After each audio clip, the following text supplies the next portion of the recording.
If you ask most comic book fans what the Mount Rushmore of Batman comics are, chances are they'd probably say Batman Year One, The Dark Knight Returns, Batman Hush, and The Long Halloween. It's a timeless Batman comic that still holds up today, and for good reason. Between the creative team of Jeff Loeb and Tim Sale, not only does this have excellent writing, but the artwork is incredible as well.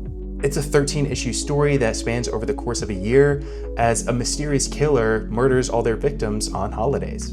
It's up to Batman, Commissioner Gordon, and Harvey Dent to try to catch this elusive killer known as Holiday. This comic is so popular and so beloved that DC decided to make an animated movie based off of it. So I decided to compare the two and look at their similarities, differences, and ultimately decide which is better. Now, before I get into it, right off the bat, the biggest difference between the two is the art style. Like I mentioned earlier, half the reason why the comic is so popular is because of Tim Sale's artwork. Tim Sale's art style is so unique and so distinct that any character he works on, you can immediately tell that it's him. His use of color, shadows, and lighting is so expressive. Not to mention the character designs are so craggy. They're so twisted and fantastical that it really adds a lot to this haunting feeling that surrounds Gotham. In the movie, however, the art style is a bit too clean and sharp with really harsh outlines. Everyone is not only normal looking, but chiseled and perfect looking. The animation can be pretty stiff at times as well. The background elements are, again, really different from the comic, but I think the dark retro style really feels like Gotham, but the contrast between the characters and the backgrounds are a little too jarring for me. I think that the characters stick out too much. I'm just getting this out of the way now because I know I'm going to sound like a broken record throughout the video, especially since they tease us with the comic art in the opening credits. With that said, I thought I'd just go through the movie and point out all the similarities and differences along the way. So I did watch part 1 and part 2 when it first came out, but I didn't remember any of it prior to my rewatch. So it's safe to say that this was a pretty fresh viewing experience for me. I also read the comic before I rewatched this movie, which I recommend you do as well. And I recommend that you read the comic before watching the rest of this video, because I didn't know how the comic ends and it surprised me. So full spoilers ahead for both the movie and the comic. Oh, and this movie is almost 3 hours long, by the way. Starting right from the beginning, the movie takes an immediate diversion from the comic, as the movie skips the wedding of Johnny Vitti, nephew to the Roman, Carmine Falcone, the godfather of crime in Gotham. The reason that this lavish wedding was thrown in the first place is because it was rumored that Vitti was going to squeal about Falcone's illegal activity, and he miraculously got married instead. The wedding is also important because we see Bruce Wayne talking to Carmine, telling him he's not interested in doing business with him. However, that conversation more or less still happens in the beginning of the movie. The wedding also establishes the relationship between rich socialites Bruce Wayne and Selina Kyle, and they both use this opportunity to scope out Falcone's place for different reasons. Bruce is looking for evidence on Falcone's illegal activity, and Selina is looking for his valuables. While I was reading the comic, I couldn't help but notice how similar this moment is to the scene in The Batman, where Batman and Catwoman meet for the first time. Both times, Batman catches Catwoman cracking a safe in a house of a wealthy, powerful person. Anyway, Falcone's men show up and the two escape, leading to a chase across the rooftops, and Catwoman gets away as Batman sees that he's being signaled. This is the first official meeting of Harvey Dent and Batman as they and Gordon decide that they want to take down Falcone once and for all, as Batman leaves the ledger he was able to grab in the commotion after Catwoman cracked the safe. A big plot point for both the comic and the movie is that Falcone is trying to launder money through a bank, but nobody wants to work with him.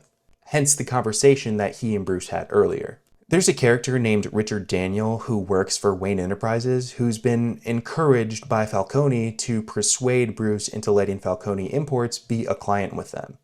Bruce, being as stubborn as he is, shuts it down. He also stops by Daniel's house later as Batman to make sure the message is clear. Daniel decides to back off, and Falcone doesn't like this, so he pulls his nephew from his honeymoon to make a hit on him. This is great because Vitti knows that Falcone spared his life, and Falcone is just waiting to cash in that favor. Unfortunately for Vitti, he gets shot in his bathtub shortly after this, becoming Holiday's first victim. The movie pretty much skips all of this except for Bruce telling Carmine no, and we see in the credits that Vitti handed over evidence to Dent the night before he was going to testify, and the movie pretty much starts here.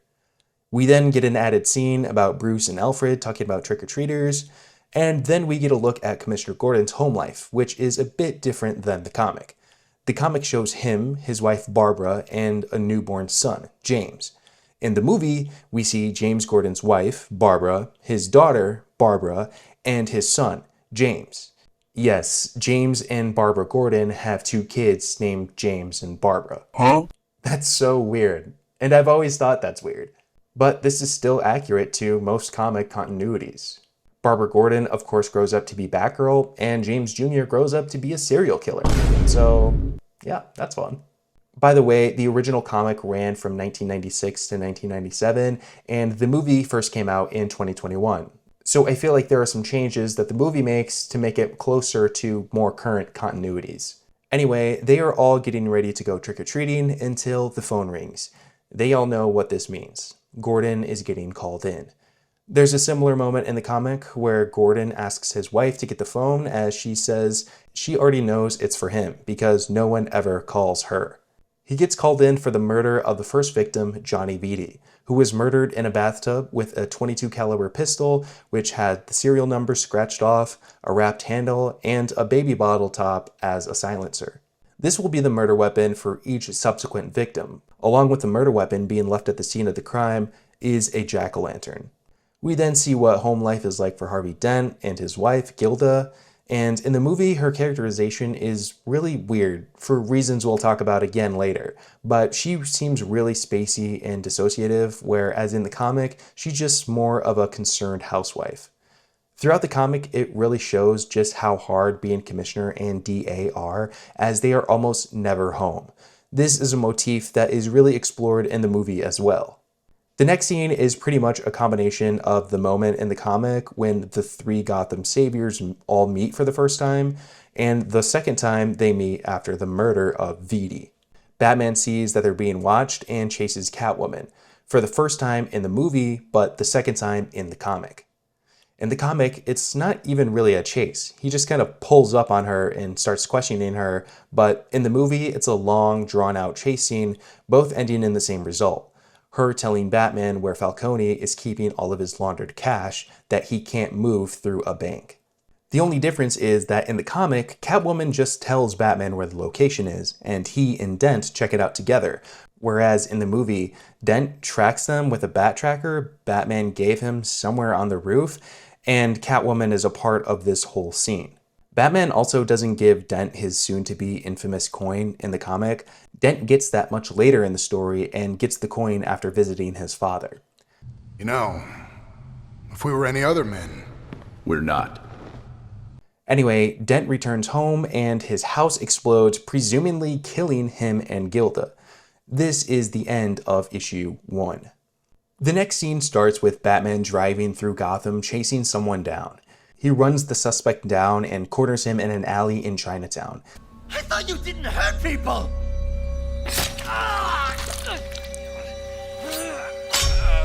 You thought wrong. 2 of his friends pull up, and there's a pretty dope 3v1 fight scene that happens. I genuinely think this is a really cool sequence. The atmospheric lighting from the LED signs is really well animated and appealing to look at. Batman eventually takes them out as Catwoman shows up out of nowhere, and the original guy he was chasing flees to the sewers. Batman follows him and talks Grundy out of killing him. There's a quick scene of Gilda sitting by Dent in the hospital, and in the comic, she's actually the one in the hospital bed. Then there's the interrogation scene with Batman and Gordon. This is where issue 2 of the comic actually starts. There's a few pages of a flashback where it shows Batman chasing Mick and finding Grundy, but other than that, there's none of what I just mentioned in the comic. The interrogation scene is a lot more complex in the comic as well. They have enough evidence on Mick proving that he planted the bomb at Harvey Dent's house, and it really doesn't take long for Mick to confess. Mick claims the reason he did it is because Harvey Dent killed Johnny Vitti. Gordon dismisses him back to his holding cell, and along the way, they switch Mick with the double to try to get more information out of his accomplices. None of the others say a word, and each confess to assisting with planting the bomb, all part of their plan. The double who switched places is revealed to be Harvey Dent in disguise. This is very different from the movie. Mick doesn't confess at all or directly accuse Harvey of killing Vitti. There's no switch because Harvey's in the hospital and none of his accomplices are in custody.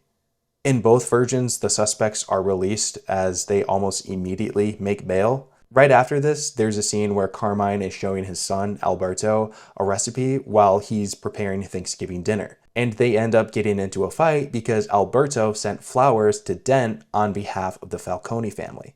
This obviously pisses Carmine off because it was stupid as hell, and Carmine pretty much disowns him in this moment. This scene is only one page in the comic, and Alberto doesn't even speak. Carla, sister of Carmine and mother to Johnny Vitti, storms in and gets in an argument about how Carmine is handling the death of Johnny.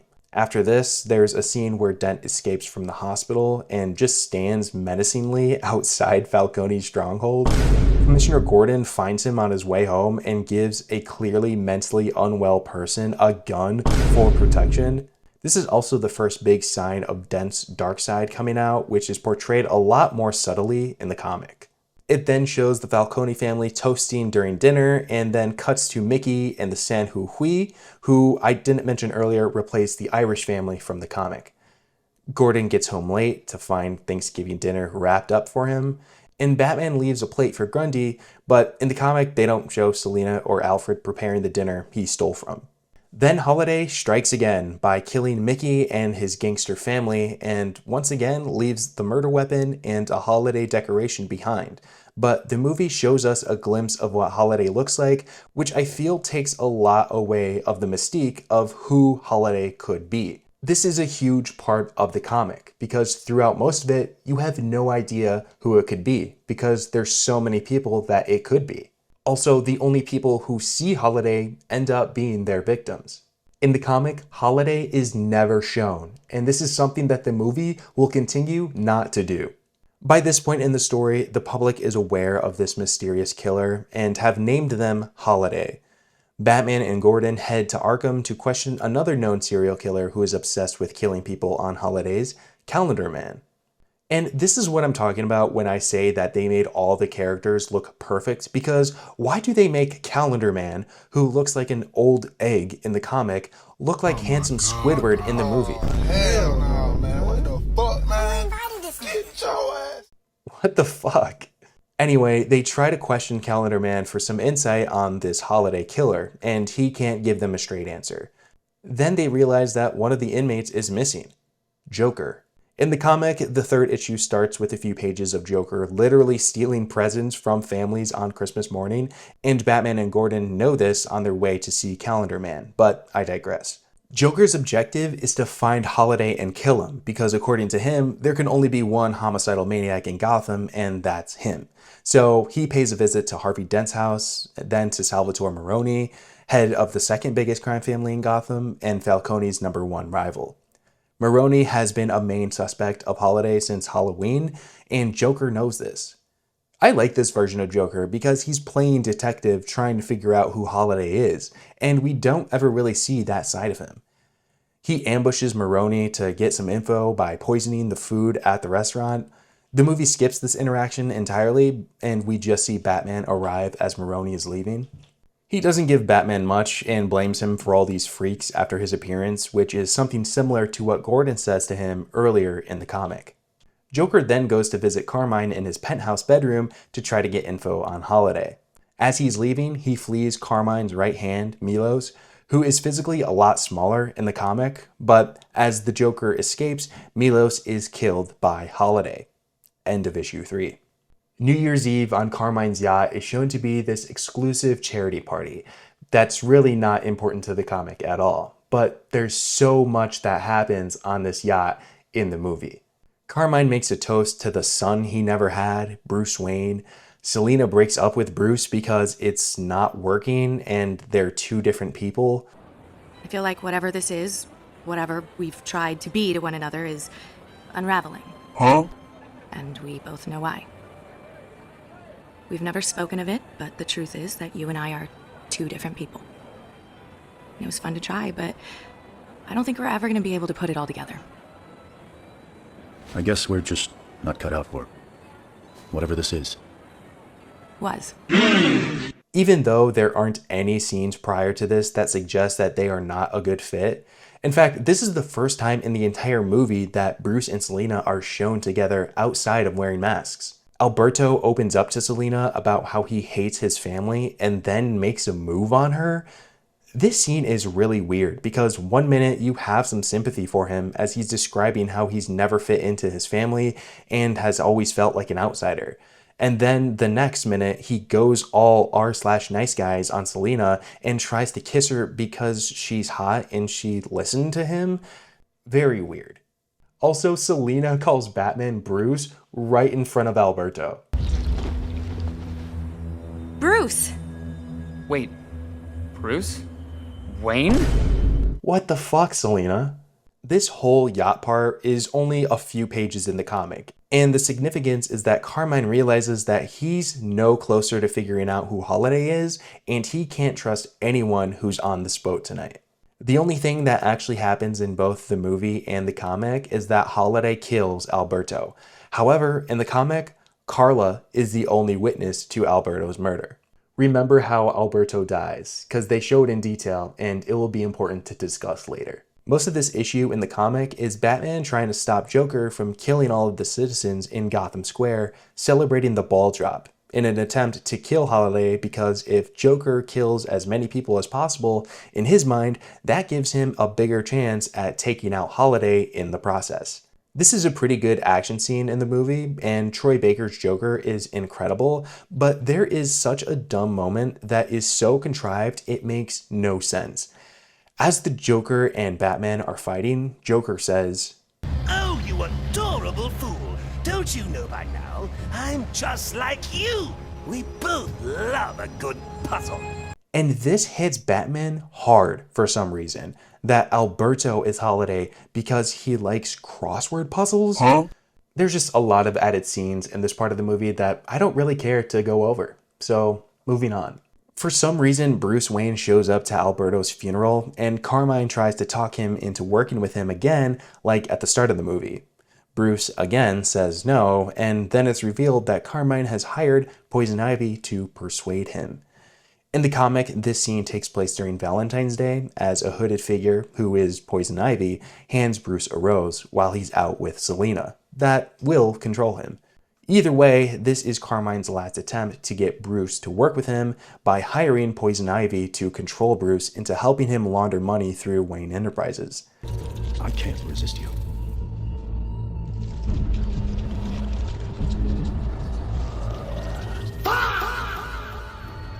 No man can. The next victims of Holiday are actually a group of Maroni's men.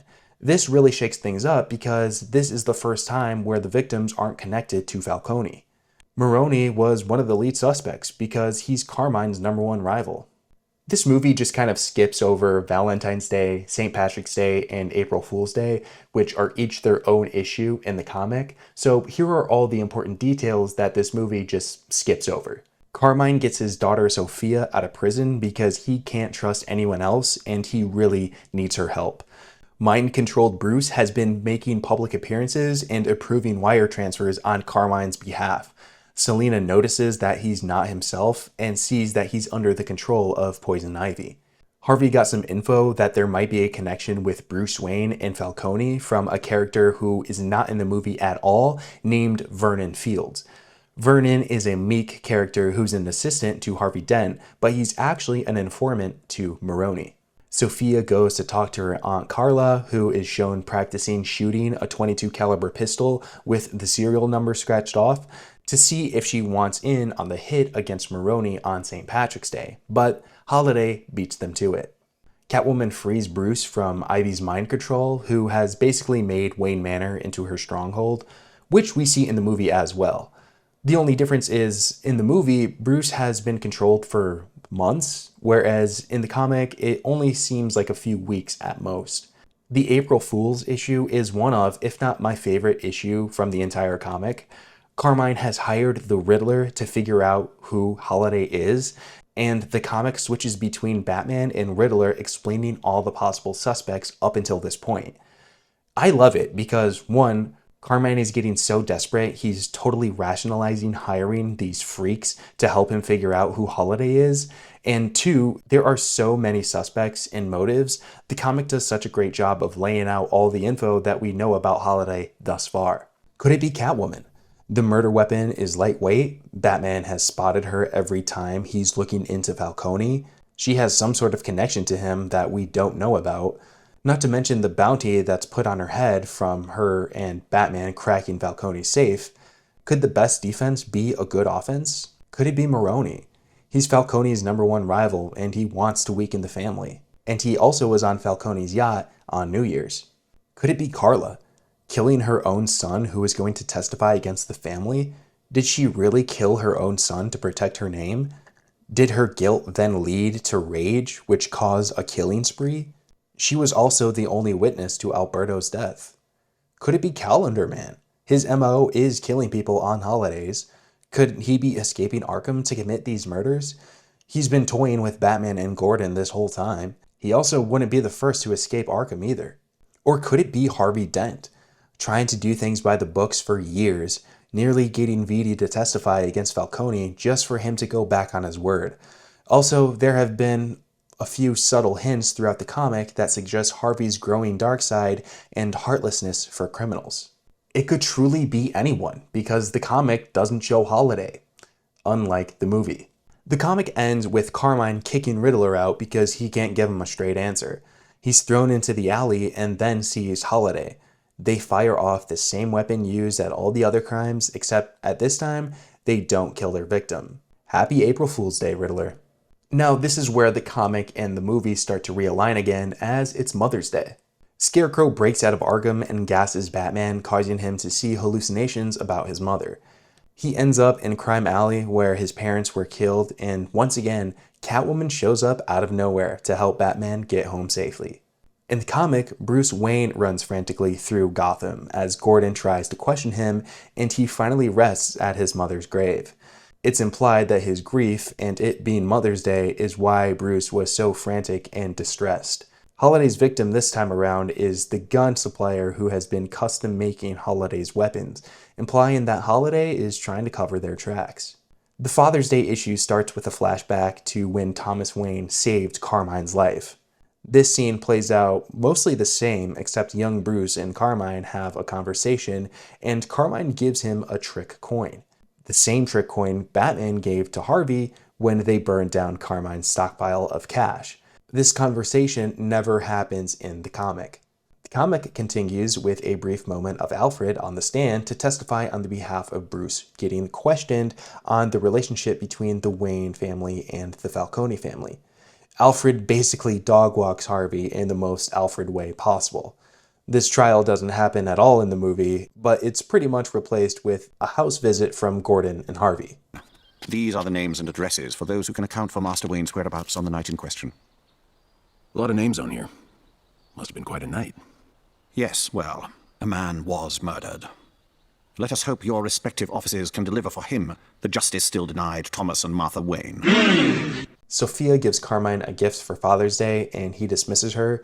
It pretty much plays out the same in both stories. The only difference in this moment is, in the movie, Sophia says that she wants to help, but Carmine says he doesn't need it. Whereas in the comic, we already established that Carmine got Sophia out of prison specifically to help him. Also in the comic, Catwoman witnesses this moment, further showing us that she's spying on the Roman for whatever reason. Maroni goes to see his father Luigi on Father's Day to ask what he should do about Holiday, and Luigi tells him to take out Falcone, when all of a sudden he's murdered by Holiday. Gilda finds Harvey sitting in the basement after visiting his father, which he receives his soon-to-be infamous coin from.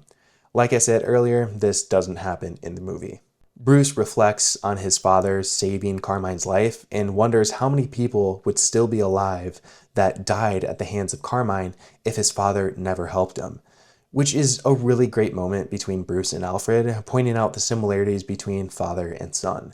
The issue ends with Maroni paying Harvey a visit, saying he wants to cut a deal to put away Falcone for good.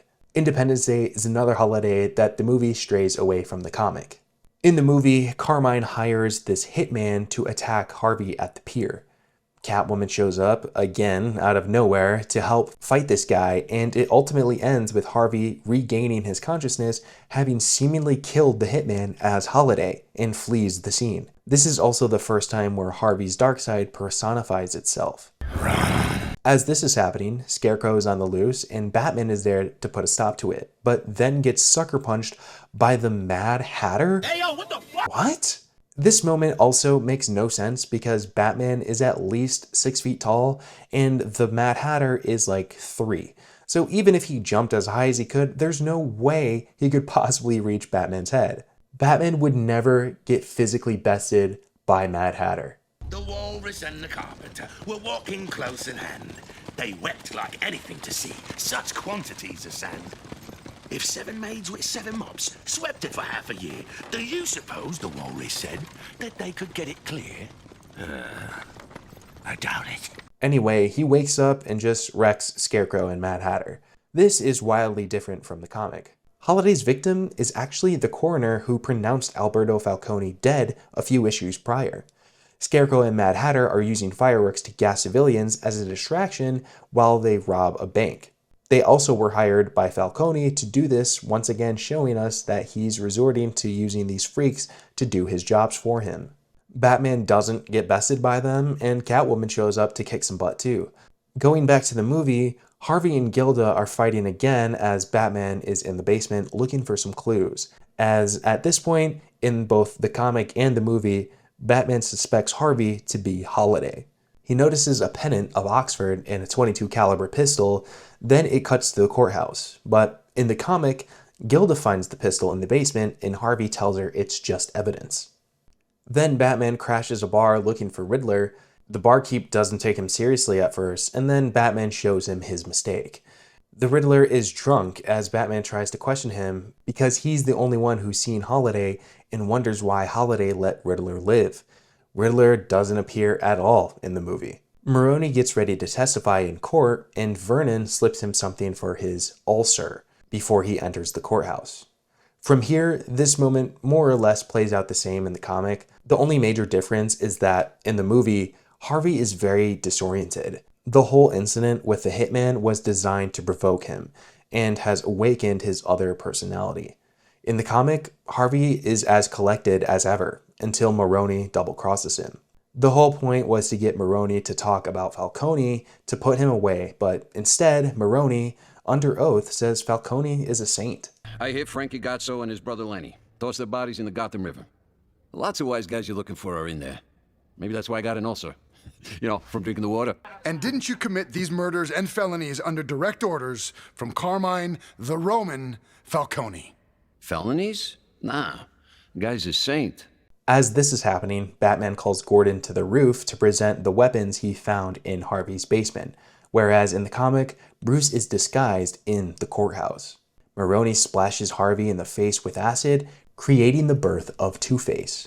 This issue is called Roman Holiday, which is a reference to the 1953 movie starring Gregory Peck and Audrey Hepburn, but the actual holiday in the month of August is the Roman's birthday. The victim of Holiday this time is Carla Vitti. In the movie, she is killed in the elevator on the way to Carmine's party, and in the comic, she is killed while looking for evidence on the Holiday case. Harvey escapes from the hospital bed to the sewers where he meets Grundy.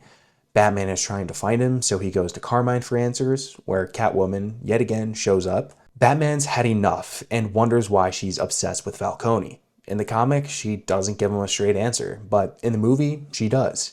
She says that she's Falcone's daughter and she's trying to find out who her mother is. Batman also goes to Gilda for answers, but doesn't get much from her either. Since Gordon and Batman believe that Harvey is Holiday, they hatch a plan to move Maroni to flush Holiday out. It works, but this is another big difference between the comic and the movie. In the movie, Two-Face, with the help of Grundy, immobilizes the transport and attempts to kill Maroni. But before he can kill him, Two-Face surrenders and Maroni is killed by Holiday, disproving the theory that Harvey was Holiday. Batman tries to chase Holiday, but Two-Face stops him and escapes with Grundy. In the comic, when Gordon and Batman move Maroni, they actually catch Holiday after Holiday murders Maroni, and it's revealed to be Alberto Falcone. As you can see, this is a huge deviation from the comic, as we saw that Alberto was shredded to pieces after being shot off of Carmine's yacht. Alberto did this to spite his father after he pushed him away from the family his whole life. As Holiday, he became bigger and more important than everyone in Gotham, including the Falcone family. The final showdown pretty much ends in the same way. Two-Face frees nearly all the villains in Arkham and takes over Falcone's penthouse. Batman steps in and has to fight them all. In the comic, Catwoman is there, but she's more neutral, still not revealing her connection to Falcone, whereas in the movie, she fights by Batman's side. In both versions, Catwoman tries to stop Sophia from killing Two-Face after he puts 2 bullets in Carmine, and the struggle leads to Sophia falling from the window. In the movie, Selina has a final moment with Carmine as she takes off her mask and he says the name of her mother, thinking that it's her since he's fading. Two-Face escapes, and in the comic, he kills Vernon before turning himself in to Gordon and Batman at the Bat Signal. Two-Face confesses to all the Holiday murders because he's protecting someone, the true Holiday killer, Gilda. Gilda. In the comic, he doesn't do this, but instead he says that there are 2 Holiday killers, and it's unclear if Batman knew who he was talking about, or just dismissed the comment as Two-Face is obsessed with the number 2. We see Gilda in the basement burning evidence in her furnace. This happens in the comic too, but her motives are much different. In the comic, she wanted Harvey to be home. She wanted them to be together and for him to not work so much. She had the time to read through his case files, learn that criminals scratched off serial numbers of their guns and would leave clues at the crime scene. She started on Halloween, then Thanksgiving and Christmas, and she did what needed to be done. But on New Year's, she noticed that Harvey's hair was wet, even though he was wearing a hat, and that's when she knew he picked up where she left off. She found the gun in the basement as he told her it was evidence. She wanted to be together, have a child, and a secret. She did what needed to be done, concluding in the comic that there are 3 Holiday killers: Gilda, Harvey, and Alberto. However, in the movie, her justification is wildly different. In the movie, she was in love with Alberto Falcone. They met at Oxford, and when they found out she was pregnant, they got married the same day. But his father, Carmine, would never approve of a baby being conceived out of wedlock. Against my will, our marriage was annulled and our child ripped from my womb. What they did to me, the way it was done, left me broken. She basically used Harvey to get closer to execute her revenge. This explains why she's so dissociative throughout this movie. Batman is there to hear all of her confession, and he just lets her go. She was the Holiday killer throughout most of the movie, which doesn't make sense when they constantly show the silhouette of Holiday is clearly a man. Not to mention, she killed Alberto. Between the Falcone family, the Maroni family, the henchmen, she killed like 25 people. How can Batman just be like, I need to know that Holiday is done. Not done. Finished. In conclusion, I really don't care for this movie. I don't love the stiff animation or the streamlined character designs. I also noticed there are pauses between lines that are a bit too long. It's like the animators gave time for the characters to have micro expressions like real actors, but forgot to animate the micro expressions. It's really subtle and nitpicky, but I frequently noticed awkward timing in a lot of moments. This movie adds a lot of fluff to certain scenes that overall don't really add much. And again, this movie is almost 3 hours long. I will say that some of those scenes are fight scenes, which are really short in the comic, and are really well animated in this movie. So if you're looking for some cool fights, I guess this movie has some decent action. I also feel like Catwoman is a much bigger part of the movie than in the comic. I was low-key blown away by how many scenes she just appears in as a Deus Ex Machina. I don't really care for Jensen Ackles' Batman in this. I don't think it's bad, I just don't really care for it. But like I said earlier, I really like Troy Baker's Joker, and I think Josh Duhamel's Harvey Dent / Two-Face is really good. I would love to see him in this role in live action. He would kill it. The only other positive thing I could say about this movie is that if you read the comic, the movie will surprise you with a twist ending. I'm not saying it's a good twist, but you won't see it coming. Whether you've read the comic and haven't seen the movie, or have just seen the movie and haven't read the comic, I would highly recommend that you just read the comic, and I can't recommend this movie. If you're a fan of this movie, that's great. I don't want to take your enjoyment from this film away at all.